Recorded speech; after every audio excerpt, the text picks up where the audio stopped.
Today we'll talk about 5 cycling myths which is still running in our society. Coming up.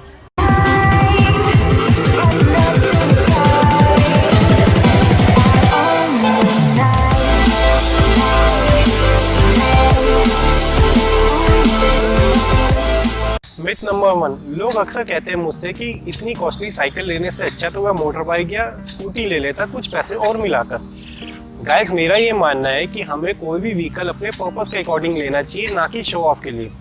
और इस bicycle से मेरे सारे purpose पूरे हो रहे हैं, तो मुझे कोई दूसरा व्हीकल लेने की क्या ज़रूरत है। चलो इमेजिन करते हैं, अगर मैं आपकी सोच के साथ चलता तो पहले मैं अपने बजट को डाउन पेमेंट की तरह यूज़ करता, और आजकल ठीक ठाक बाइक भी 60-70 हज़ार से कम की नहीं आती हैं। यानी मैं अपने बजट से 1.5 गुना अमाउंट का लोन लेता और फिर उसको यूज़ करने के लिए डेली फ्यूल पर खर्चा करता। मुझे एक्सरसाइज करने का भी शौक है, तो मैं जिम भी ज्वाइन करता हूँ, जिसके लिए मुझे अलग से फीस देनी पड़ती। But as per your thinking, मैंने कितनी बड़ी गलती कर दी बाइसिकल लेकर, जिससे ना मेरे ऊपर कोई लोन है, ना ही मुझे कम्यूट के लिए कोई फ्यूल भरवाना पड़ता है, ना ही मुझे एक्सरसाइज करने के लिए जिम जाना पड़ता है। मतलब इस बाइसिकल ने ना ही मेरे पैसे सेव करे, बल्कि मेरी हेल्थ और एनवायरनमेंट को भी सेव करने में मेरी हेल्प कर रही है। मिथ नंबर 2, काफ़ी लोगों का ये भी क्वेश्चन होता है मुझसे कि मेरी बाइक पर कैरियर भी नहीं है सामान रखने के लिए या किसी को साथ बैठाने के लिए। So guys, let me tell you, आजकल की बाइक्स में रैक एज ए एक्सेसरीज आता है, और रैक्स भी 2 टाइप्स के आते हैं। So according to their strength हम रैक्स पर लगेज कैरी कर सकते हैं। But if you want to take someone with you, then you should consider steel frame bike rather than aluminum or carbon, because they are solid and carry multiple person. So buy bike according to your purpose. Myth number 3, काफ़ी लोग मुझसे ये भी question करते हैं कि मैं इतनी दूर तक बाइसिकल पे कैसे ट्रैवल करता हूँ। Guys, it's all about awareness. Just think how we commute with our motor vehicle by filling fuel in it, and once finished, then we refuel to ride further.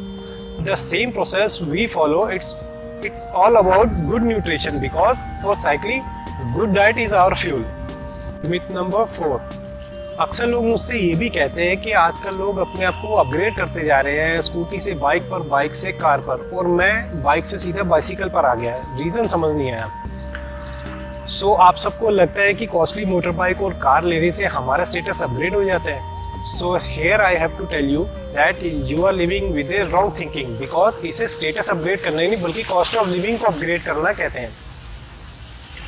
हम अक्सर बात करते हैं हाई एंड पावर के vehicle लेने के लिए, but लेकिन कोई ये नहीं सोचता कि हम धीरे धीरे अपनी खुद की स्ट्रेंथ भूलते जा रहे हैं। घर से लेकर वर्क प्लेस तक हमें एसी की आदत पड़ी हुई है। अगर कहीं पर जाना हो, चाहे वो नेसेसरी हो या अननेसेसरी, 2 व्हीलर और 4 व्हीलर से नीचे हमारे पैर ही नहीं उतरते, क्योंकि वॉक करना हम अपनी शान के खिलाफ समझते हैं। बट वी साइक्लिस्ट अपनी बॉडी की स्ट्रेंथ को समझते हैं और उसे और स्ट्रॉन्ग बनाना भी जानते हैं। And we cyclist can proudly say that we have more stronger mind setup than you people. And not only we are taking care of our health, but also take initiative to save our environment too. So I wish soon you will wake up and smell the coffee.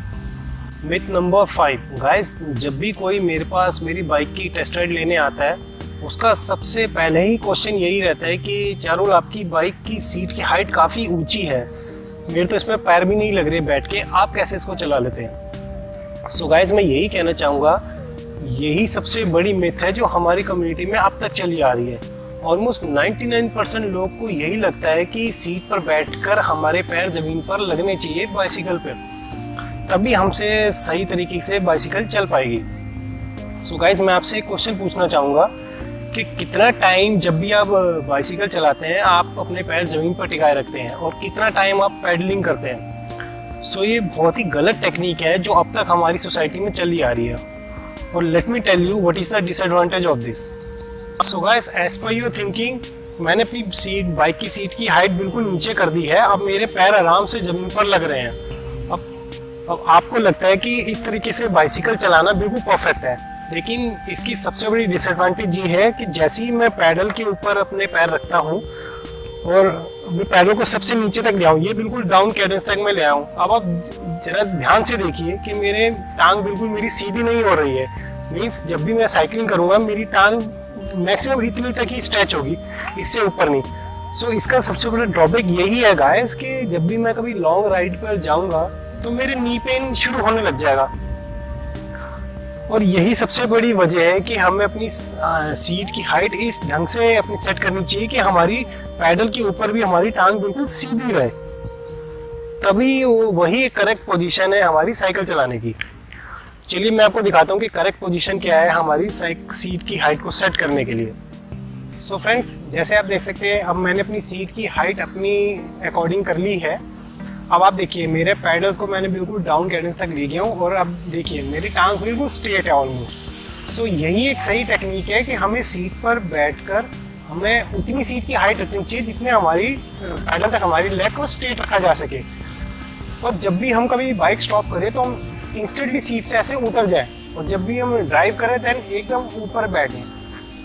So guys ये सही technique है हमारी कि हमें seat की height अपनी body की height के अकॉर्डिंग रखनी चाहिए, ना कि स्टैंडिंग बाइक पर भी हम अपने पैर जमीन पर लगाए रखें। तो गाइस यही एक करेक्ट टेक्निक है जिसके थ्रू प्रोफेशनल साइक्लिस्ट मीलों तक आराम से साइकिलिंग कर लेते हैं without getting any serious knee pen.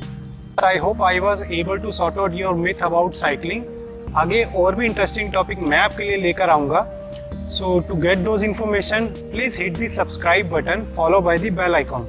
So that's it guys, this is Radar Charul signing off.